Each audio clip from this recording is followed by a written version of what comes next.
요즘 청년들이 이 취업이 어려워서 참 힘들어 하는데요. 뭐 오죽하면은 뭐 취업 전쟁이다 이런 말까지 뭐 생겨났겠습니까? 최근에 이와 관련한 이메일 한 통을 제가 받았는데요. 그 청년부를 담당하는 그 목사님이 이제 자기 제자 청년에게 받은 메일을 저한테 토스해줘서 그 내용을 제가 읽어보게 됐습니다. 이 청년이 이제 꿈에도 그리던 이제 취업이 된 그 내용인데요. 얼마나 기뻐하는지 내용을 한번 읽어드리겠습니다. 목사님, 할렐루야! 정말 100% 하나님 은혜로 취업에 성공했습니다. 막 느낌표 막 팍팍 넣고요. 그 다음에도 이렇습니다. 이직하는 가운데 제가 얼마나 작고 보잘것없고 아무것도 아닌지를 몸으로 와닿게 하나님께서 알게 하신 시간이었던 것 같습니다. 최종 합격하는 모든 과정과 순간에 하나님께서 일하셨고 역사하셨음을 느낍니다. 막 굉장히 밝은 톤으로 기쁨을 이렇게 표현했는데요. 제가 놀란 것은 그 다음 내용입니다. 저번에 목사님을 만났을 때 100군데 정도 지원했다고 했지 않습니까? 그런데 오늘 확인해 보니 정확히 310건을 지원했더라고요. 제 생각과 상식과 계획과 기준에서는 상상도 할 수 없었던 시간들이었습니다. 이 시간을 통해서 합격했다는 기쁨에 몰두하지 않고 하나님께서 일하시고 인도하시고 가장 좋은 길로 인도하실 것에 대한 확신과 믿음으로 채워나가길 진심으로 바랍니다. 기도해 주시고 신경 써 주셔서 감사합니다. 목사님 너무 바쁘실 테지만 혹시라도 마음 한켠에 궁금해 하실까 해서 소식 전해드립니다. 저 너무 놀랐습니다. 이 청년이 그 어려운 취업에 성공했다는 그것도 기쁘지만요. 아니 그동안 301군데 그 지원서를 냈다는 거는 309번 떨어졌다는 말이잖아요. 이게 참 마음에 감동이 되는 걸 느꼈습니다. 그 힘든 과정을 이 형제가 낙심하지 않고 또 낙심했다 하더라도 다시 은혜를 구하며 일어서기를 반복하면서 이 긴 그 실패의 과정을 끝까지 견뎌내서 결국은 이제 목표로 한 취업이 됐다고 이렇게 기뻐하는 이 메일을 보면서 마음이 제가 굉장히 뭉클해졌습니다. 저는 이 형제의 글을 읽으면서 그 제임스 앨런이 쓴 원인과 결과의 법칙이라는 제가 최근에 읽은 책이 생각이 났는데요. 이 책의 부제가 사람은 생각하는 대로 살게 된다, 이 부제인데요. 제가 이 책을 구입한 이유는 이 책은 성경 잠언 23장 7절 말씀을 바탕으로 쓴 책이라고 그렇게 제가 이제 광고 문구를 보았기 때문입니다. 잠언 23장 7절입니다. 대저 그 마음의 생각이 어떠하면 그 위인도 그러한즉. 대저 그 마음의 생각이 어떠하면 그 위인도 그러한즉. 이게 이 책의 부제가 말하는 사람은 생각하는 대로 살게 된다, 이거와 연결이 된 그런 책이라는 겁니다. 아니 이 청년이 정말 지치지 않고 그 309번 떨어지고 그럼에도 불구하고 또 도전해가지고 310번 지원한 그것으로 이제 목표를 이루었다는 그 글을 제가 보면서 그 비결이 뭔가, 이 청년이 어떻게 지치지 않을 수 있었나, 그 비결을 제가 생각해 보니까요, 그 청년이 쓴 글에서 그 비결이 나오더라고요. 이직하는 가운데 제가 얼마나 작고 보잘것이 없고 아무것도 아닌 존재인지를 몸으로 와닿게 하나님께서 알게 하신 시간이었던 것 같습니다. 이 원인과 결과의 법칙이라는 책에서 저자가 강조하는 게 생각의 힘인데요, 이 생각하는 게 힘이다. 이 생각의 힘, 그러니까 사람은 그 생각하는 대로 살게 된다고 한다면 이 청년은 무려 310군데나 지원하는 그 힘든 과정에서 어떤 생각을 했습니까? 이 과정에 하나님이 개입하셔서 하나님께서 자기를 연단하시는 그런 기회로, 그래서 내 연약함, 내 자금을 철저하게 깨닫게 하시는 시간이었다, 그렇게 메시지로 받으니까 잘 지치지도 않을 뿐더러 지쳐도 금방금방 하나님 주시는 새 힘을 얻어서 그렇게 달려갈 수 있게 됐다는 거거든요. 예전에 제가 빅터 프랭클의 그 죽음의 수용소라는 책을 소개해 드린 적이 있는데요, 최근에도 제가 인터넷에서 이 책을 정리한 강의 영상을 들어보았습니다. 그 빅터 프랭클 박사의 의미 치료에 대해서는 제가 설명해 드리지 않았습니까? 사람이 똑같은 어려움을 경험하는데 어떤 사람은 그 상황을 긍정적으로 받아들여서 자기에게 유익으로, 메시지로, 교훈으로 받아들여서 그것을 견뎌내는 힘을 공급을 받고, 어떤 사람은 똑같이 어려운 일을 경험하지만 거기에서 삶의 메시지를 못 찾으니까 좌절하고 절망하고 무너져 버리더라. 그래서 극단적인 그 고통의 시간인 그 죽음의 수용소에서 이 빅터 프랭클 본인이 본을 보인 거 아닙니까? 그 과정에서 자기가 그 전문가로서 의미 치료라고 하는 이 큰 숙제를 가지고 많은 사람들을 관찰하고 자기를 돌아보면서 그렇게 그 고난의 시간을 보냈기 때문에 절대로 이 빅터 프랭클 박사는 그 아우슈비츠 수용소에 갇힌 그것으로 절망하지 않을 수 있었다. 이게 의미 치료거든요. 이 빅터 프랭클 박사가 제일 많이 강조하는 건 상황이 태도를 만드는 것이 아니라 태도가 상황을 바꾼다는 거예요. 제가 앞에서 인용한 그 청년이 끝까지 좌절하지 않고 무려 310군데나 지원할 수 있었던 건 바로 이런 하나님 주시는 긍정적인 태도입니다. 그래서 상황이 태도를 만드는 것이 아니라 태도가 상황을 바꾼다. 그럼 여러분은 지금 어떤 어려움에 빠져 계십니까? 여러분 어떤 문제에 봉착해서 지금 마음고생을 하고 계십니까? 기억할 것은요, 저나 여러분은 그 상황을 바꿀 수 없습니다. 살다 보면은 죽음의 그림자가 드리워져 있는 골짜기를 반드시 지나게 되어 있습니다. 아무도 예외가 없습니다. 그건 우리가 바꿀 수 없지만 내 태도가, 또 우리가 살아가다가 원치 않는 어떤 고난이 찾아올 때 내가 어떤 태도로 이것을 내가 직면하느냐, 이건 우리가 조절할 수 있다는 것입니다. 제가 오늘 신년 두 번째 주일날 오늘 본문을 제가 선택한 이유도 바로 오늘 본문에 그 메시지가 담겨 있기 때문입니다. 오늘 우리가 살펴볼 이 본문 말씀은 그야말로 비참한 상황이에요. 지금 이스라엘 백성들이 바벨론의 포로로 끌려가 있는 끔찍한 그런 고통에 빠져 있는데요, 그 상황에서 사람들이 하나님을 원망합니다. 그게 오늘 본문 이사야 40장 27절입니다. 야곱아, 어찌하여 내가 말하며 이스라엘아, 내가 이르기를 내 길은 여호와께 숨겨졌으며 내 송사는 내 하나님에게서 벗어난다 하느냐. 지금 이스라엘 백성들이 하나님께 어떤 불평을 터뜨리고 있느냐 하니까 하나님은 우리의 고통을 외면하신다는 거예요. 하나님은 우리가 이런 원통한 일을 당하고 있는데도 관심이 없다는 거예요. 막 이런 불평을 지금 쏟아내고 있는데요, 한편으로 생각해 보면 좀 이해되는 부분이 있습니다.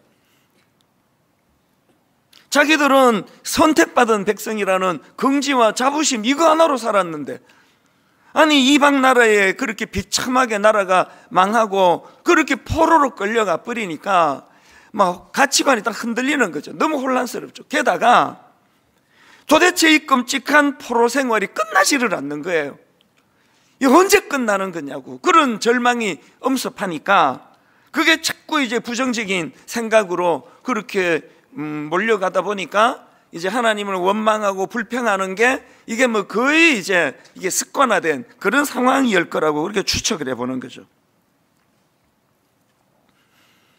하나님께서는 지금 그들에게 이런 징계를 통해서 자기들 삶에 변화가 일어나고 큰 메시지가 전해지기를 원하는데, 이스라엘 백성들은 그곳에서 어떤 메시지도 얻기보다는 그냥 하나님 왜 우리를 이렇게 만드시느냐, 하나님 왜 우리를 도와주지 않으시느냐, 그렇게 불평의 재료로 지금 쓰고 있다는 것이죠.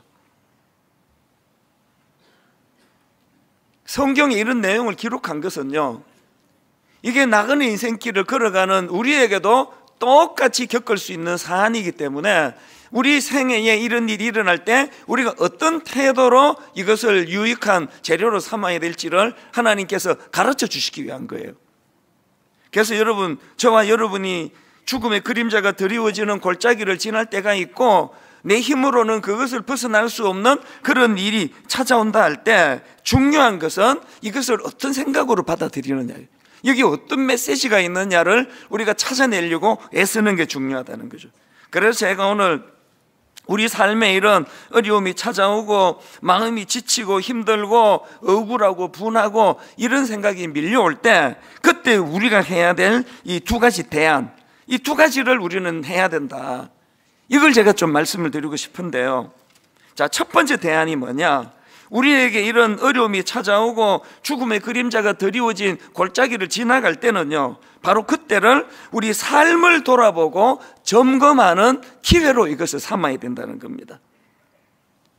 지금 본문 27절에서 이스라엘 백성들이 하나님은 포로로 끌려간 자기들의 사정을 모르고 계신다. 하나님은 우리가 이렇게 원통한 일을 당하고 있는데 도대체 우리의 아픔을 외면하고 계신다. 이런 불평이 지금 쏟아져 나오고 있는데요, 모든 사람이 다 그런 환경이 주어지면 다 그렇게 해요. 저도 마찬가지예요. 누가 여러분 그 죽음의 그림자가 드리워진 고난의 골짜기를 지나면서 막 행복해하면서 가는 사람 아무도 없습니다. 그 본능이에요. 원망이 당연합니다. 그런데 여러분, 그럴 때 그걸 방치하면 안 된다는 거예요. 성경에 보면은 왜 하나님께서 그들을 바벨론의 포로로 끌려가게 하셨는지를, 그 이유를 여러 번 설명을 합니다. 왜냐하면은 우리가 오해할까 봐. 왜 그들에게 이런 고난의 골짜기를 허락하셨냐 하면은요, 이것이 그들이 행한 죄 때문이라는 거예요. 방치할 수 없는, 그들은 하나님을 멀리하고 우상을 숭배하고 그런가 하면은 하나님이 싫어하시는 악한 짓을 저지르고, 그래서 하나님이 징계 차원으로 그런 조치를 취하셨다. 그러면요, 이스라엘 백성들이 그 징계로 그런 포로 생활이 시작이 됐다면 어떻게 해야 되는 겁니까? 거기서 원망하고 불평하고 하나님 탓하고 그럴 때가 아니라 자기들이 저질렀던 우상 숭배의 죄, 자기들이 저질렀던 불의, 악한 행위, 겉으로는 뭐 엄청나게 하나님 잘 믿는다 그러면서 못된 짓은 골라가면서 다 하던 그런 악행들을 회개하는 기회로 삼아야 되는 거예요. 그리고 하나님을 멀리했던 그 자기들의 생활을 회개하고 자기 삶에 항상 하나님을 중심에 두는 이런 모습으로 변화가 일어나야 되는데 그들은 그렇게 하지 않았습니다. 우리가 때로 죽음의 그림자가 드리워진 골짜기를 지나갈 때는 그때는 생각할 때예요. 그렇죠? 하더니 좀 중단하고 자기를 돌아볼 때예요. 그리고 하나님과의 관계를 점검할 때입니다. 그래야 하나님의 심정을 우리가 다시 느낄 수가 있습니다. 하나님의 심정, 예레미야 29장 12절 13절이요. 너희가 내게 부르짖으며 내게 와서 기도하면 내가 너희들의 기도를 들을 것이요, 너희가 온 마음으로 나를 구하면 나를 찾을 것이요 나를 만나리라. 그 포로 생활 가운데 원망하고 불평하는 그 시간에 하나님의 마음을 좀 헤아리는 이런 일들을 그들이 해야 되는데 그 안 해요. 이거 우리도 마찬가지 아닙니까? 세상에서 제일 쉬운 게 남 탓하는 거거든요. 그거 뭐 생각할 것도 없고 가장 내 마음이 편한 거예요. 제가 앞에서 언급했던 그 책이요, 원인과 결과의 법칙, 이 책에 보면은 저는 여기서 참 많은 그 명문 문구를 제가 발견해서 여러 개를 제가 옮겨놨는데요. 예를 들면 이런 겁니다. 저 화면으로도 제가 이 문장을 좀 띄워달라 그랬는데 보십시오. 사람들은 그들의 환경을 개선하려고 애를 쓴다. 하지만 그 자신을 개선하는 데에는 소극적이다. 그래서 그들은 늘 갇혀있게 된다. 무슨 말인지 아시겠죠? 환경을 개선하려고 애를 써요. 그래서 맨날 하는 말이 당신 때문이라는 거예요. 당신이 변해야 우리 집이 변한다는 거예요. 그러면서 자기 자신을 개선하는 데는 소극적인 정도가 아니라 나는 문제가 없다 이런 생각을 대부분이 하는 거거든요. 그래서 그 잘못된 그 영역을 벗어날 수가 없는 거거든요. 제가 그 몇 주 전에 잘 보는 TV를 제가 말한 적이 있었지 않습니까? 제가 요즘에 가장 잘 보고 있는 프로가 있는데요, 결혼지옥. 한 편도 안 빼고 다 봐요. 그 그리고 옛날 건 찾아서 봐요. 그리고 또 이걸 다 보고 나면 바로 연이어 보는 게 있는데 이혼 숙녀예요. 그래서 결혼 지옥, 이혼 숙녀, 이 두 가지를 제가 번갈아 가면서 계속 지금 보고 있는데요. 이거를 계속 보는 이유는 제가 전문가 상담을 배우고 싶어서예요. 그래서 이제 이런 문제를 가지고 있을 때 그 전문가가 어떻게 상담하는지를 유심히 보면서 저도 이제 그걸 좀 배우고 싶어서, 그리고 또 이런 프로를 보면서 이제 인간의 연약함을 제가 발견하게 되는데요.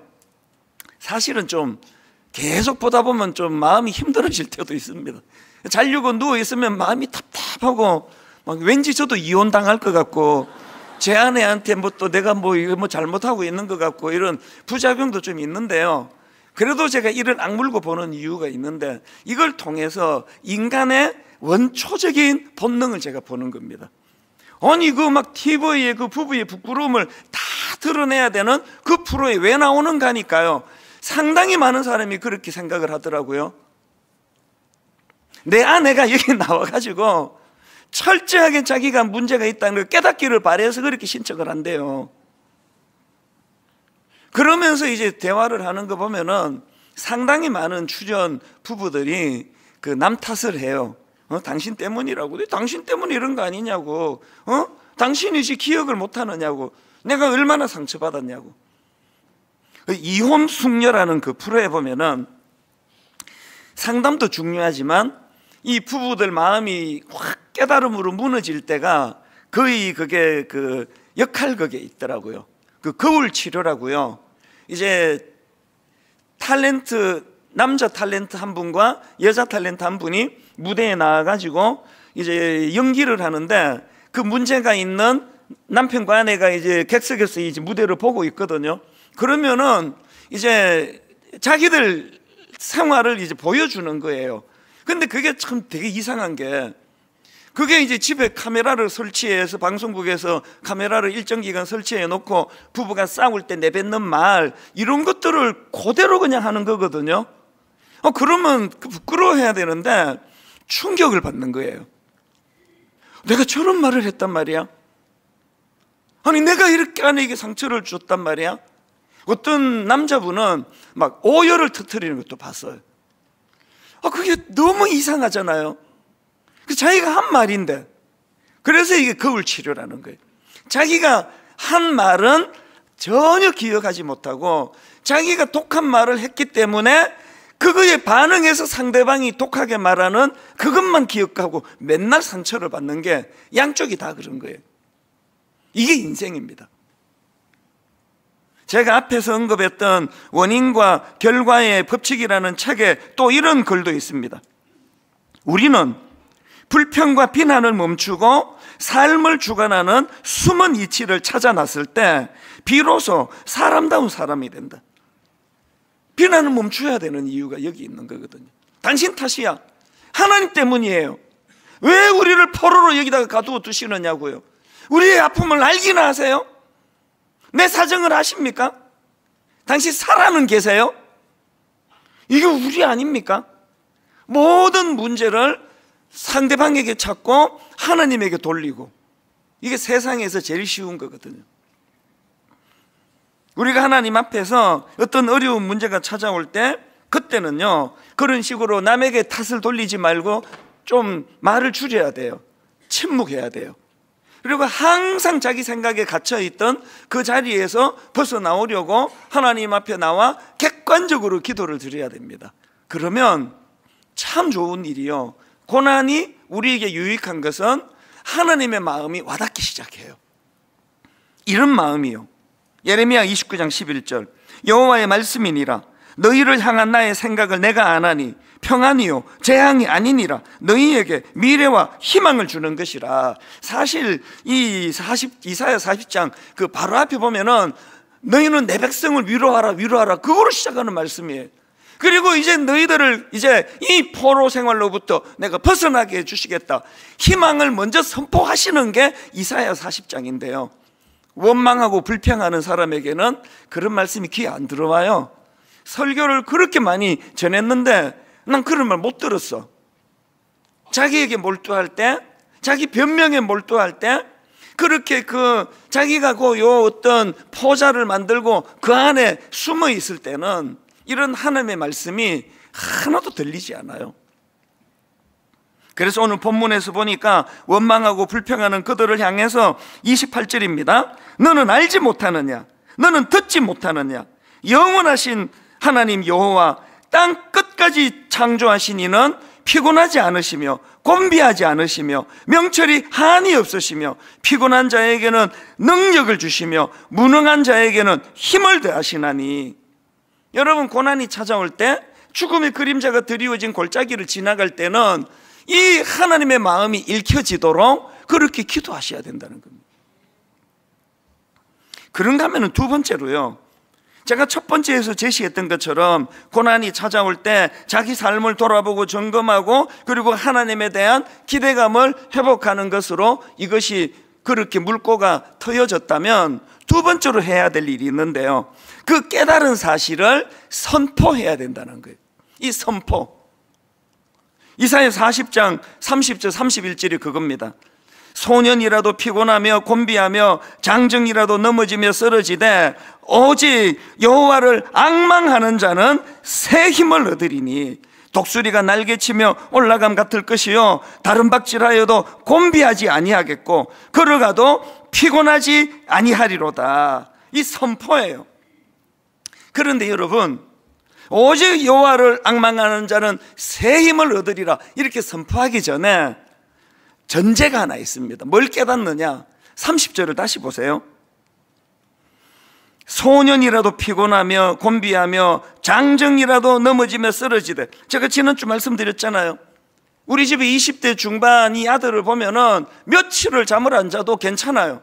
너무 부러워요. 막 그렇게 걷더니 시험 공부 다 하고 그리고 또 자야 될 것 같은데 안 자고 또 놀러 가요. 그래서 이 젊은 시절에는 피곤이 없습니다. 그런데 여러분, 여기서 지금 전제가 뭐죠? 소년이라도 피곤하고 곤비하며 장정, 인생에서 에너지가 제일 왕성할 때 그 장정이라 하더라도 넘어지며 쓰러지되, 이걸 인정하는 자만이 선포할 수 있다는 거예요. 뭐라고 인간이 그렇게 까부르대도 그 별거 없다, 너희들은 너무 나약하기 때문에 하나님 은혜가 필요하다, 이런 자들이 행하는 것이 선포예요. 바로 그 다음 31절, 오직 여호와를 앙망하는 자는 새 힘을 얻으리니. 오직 여호와를 앙망하는 자는 새 힘을 얻으니. 제가 앞에서 계속 말씀을 드렸잖아요. 여러분, 그 취업하려던 청년이 309번 떨어지는 실패를 경험했지만 다시 일어설 수 있었던 것은 젊은 이 청년이 그 어려운 순간에 여호와 하나님을 붙들었기 때문이에요. 그래서 오직 여호와를 앙망하는 자는 새 힘을 얻으리니 독수리가 날개치며 올라간 같을 것이요 다른 박질하여도 곤비하지 아니하겠고 걸어가도 피곤하지 아니하리로다. 이 젊은 청년이 선포를 하는 거거든요. 나는 일어날 거예요, 하나님.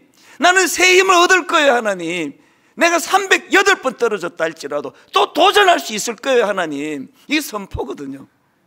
그래서 여러분, 제가 연초에 부탁을 해서 이 현수막으로 이 글자도 여기다 써붙이고, 그리고 여러분 이거 탁 만들어 가지고 나누어 드렸잖아요. 이거 다 한번 꺼내보세요. 이게 또 버렸구나.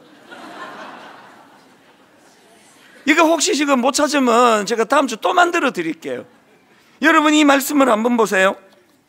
이 카드를 여러분 손에 드시고요, 한번 우리가 선포하기를 원하는데요, 이 또 깜빡하고 안 갖고 오신 분을 위해서 화면으로도 띄워드릴게요. 자, 우리 큰 소리로 한번 이 말씀을 선포하자고요. 자, 같이 선포합니다. 시작. 오직 여호와를 앙망하는 자는 새 힘을 얻으리니 독수리가 날개치며 올라감 같을 것이요 다른 박질하여도 곤비하지 아니하겠고 걸어가도 피곤하지 아니하리로다. 아멘. 이 선포거든요. 그리고 뒷면에 보면은 또 이렇게 예쁘게 디자인을 했는데요, 요거는 선포하기 쉬우라고요. 자, 여러분 한마디씩 저를 따라 한번 선포해 보세요. 오직 여호와를 앙망하는 자는 오직 여호와를 앙망하는 자는 새 힘을 얻으리니. 새 힘을 얻으리니. 이게 선포예요. 성경에 보면은 이 선포가 참 중요하다는 걸 알 수 있는데요, 로마서 7장에 보니까 자기 자신에게 절망하는 바울이 나오잖아요. 너무 자기가 너무 절망스러우니까 나 정말 죽고 싶습니다. 이 사망의 몸에서 누가 나 좀 건져 주시겠습니까? 그렇게 절망을 토로하는데 그렇게 하고 끝나지 않아요. 바로 로마서 8장으로 건너와서 선포가 나와요. 그러므로 이제 그리스도 예수 안에 있는 자에게는 결코 정죄함이 없나니 선포거든요. 이는 그리스도 예수 안에 있는 생명의 성령의 법이 죄와 사망의 법에서 너를 해방하였습니다. 이 선포거든요.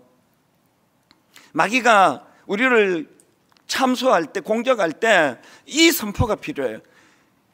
분당 우리 교회 담임 목사로 살아가는 게 좀 힘든 게, 이 마귀가 저를 많이 그렇게 공격을 해요. 저를 위축시켜요. 그리고 저를 참소합니다.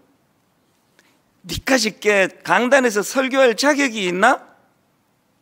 너 그 초등학교 때부터 얼마나 네가 악한 생각을 품었고 얼마나 못된 짓을 했니? 이게 어머니 돌아가시고 나니까요, 그 부모에게 못된 말 했던, 못된 행동했던 그것들이 점점 많이 생각이 나요. 막 사춘기 때 뭘 해달라고 요구했는데 안 해주셔가지고 막 책상을 주먹으로 내리치고 막 소리를 지르고, 그때가 너무 생생하게 떠오르는 거예요. 괴롭죠. 뭐 사랑하십시오 이 설교하려고 준비하면 사단이 참소해요. 니나 잘해라. 사단이 자꾸 참소를 하면 위축이 돼. 왜냐하면 이 사단이 거짓의 압인데도 불구하고 저를 고소할 때는 다 맞는 얘기를 해요. 이제 변명을 못 해요. 그럴 때 저는 로마서 8장 1절 2절로 선포하는 거거든요. 바울처럼 이렇게 선포합니다. 그러므로 이제 그리스도 예수 안에 있는 자에게는 결코 정죄함이 없나니, 그건요, 사단이 거짓말하고 나는 그런 사람이 아니고 난 의인이기 때문에, 나는 그런 악한 짓 안 했기 때문에, 악한 생각을 안 했기 때문에 아니에요. 그 다음 2절의 선포가 이겁니다. 왜 그러냐 하니까, 이는 그리스도 예수 안에 있는 생명의 성령의 법이 죄와 사망의 법에서 너를 해방하였습니다. 선포거든요. 얼마나 이게 선포가 힘이 있는지 아십니까? 마음에 낙심이 올 때는요, 시편 57편 7절 8절이에요. 하나님이여, 내 마음이 확정되었고 내 마음이 확정되었사오니 내가 노래하고 내가 찬송하리이다. 내 영광아 깰지어다. 비파야 수구마 깰지어다. 내가 새벽을 깨우리로다. 이 구절만 보면은요, 지금 저자 다윗이 잔치를 벌이는 줄 아세요? 아니에요. 이 시편 57편은요, 다윗이 지금 절망적인 상황에서 쓴 시예요. 어디서 썼는가 하니까요, 지금 다윗이 동굴에 있습니다. 왜? 그 악한 왕이 자기를 죽이려고 거의 혈안이 되어서 뒤쫓으니까 도망가다 이제 동굴까지 숨어들은 거예요. 여러분 아시죠? 겨울에 우울증이 많다는 걸요. 사람이요, 햇볕을 쬐지 못하면 우울해지거든요. 지금 동굴이에요. 지금 절대 권력자가 자기를 죽이려고 지금 뒤쫓고 있습니다. 얼마나 우울한 상황이에요. 그러니까 이 다윗의 선포 바로 앞에 보면은 그의 우울함이 드러납니다. 바로 앞에 시편 57편 6절입니다. 다윗이 이렇게 고백해요. 그들이 내 걸음을 막으려고 그물을 준비하였으니 내 영혼이 억울하도다. 세 번역으로, 그들은 내 목숨을 노리고 내 발 앞에 그물을 쳐놓아 내 기가 꺾였습니다. 어떤 상황인지 아시겠죠? 근데 여러분, 우리가 이렇게 상황 때문에 우울해질 때 그 본능에 무너지면 안 되는 거거든요. 그때 다윗이 선포합니다. 하나님이여, 내 마음이 확정되었고 내 마음이 확정되었사오니 내가 노래하고 내가 찬송하리이다. 내 영광아 깰지어다. 비파야 수구마 깰지어다. 내가 새벽을 깨우리로다. 선포예요. 신앙생활은 선포입니다. 선포. 상황이 달라지고 말하는 건 서술이고요, 상황은 동굴이에요. 상황은 적이 지금도 죽이려고 혈안이 돼 있는 상황인데 기쁨을 선포하는 겁니다. 하박국 선지자도 마찬가지예요.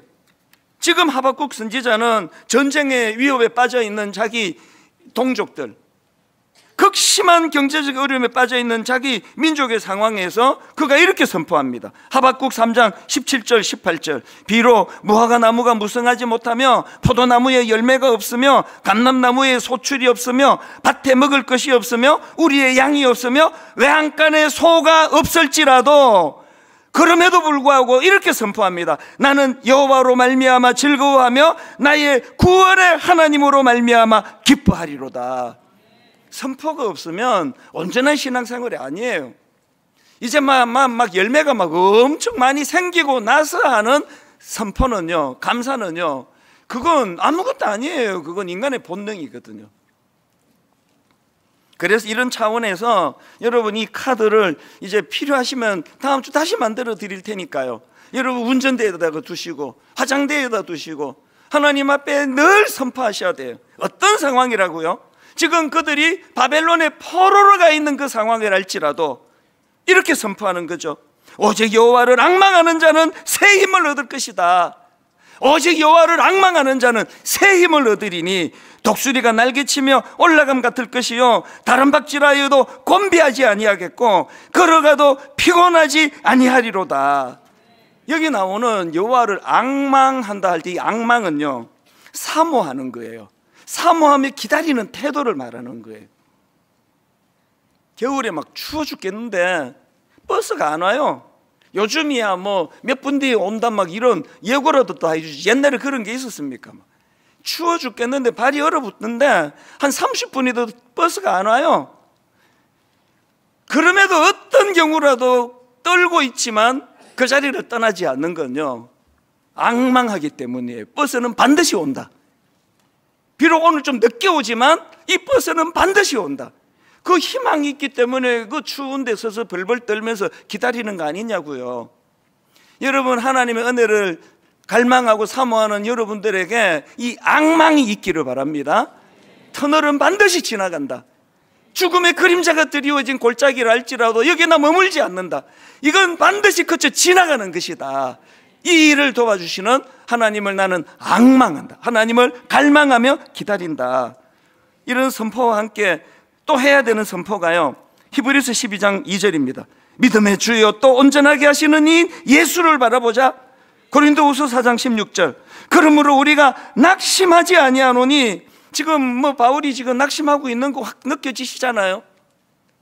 그 낙심하고 있는 그 상황에서 바울이 선언하는 게 이겁니다. 그러므로 우리가 낙심하지 아니하노니 우리의 겉사람은 낡아지나 우리의 속사람은 날로 새로워지는도다.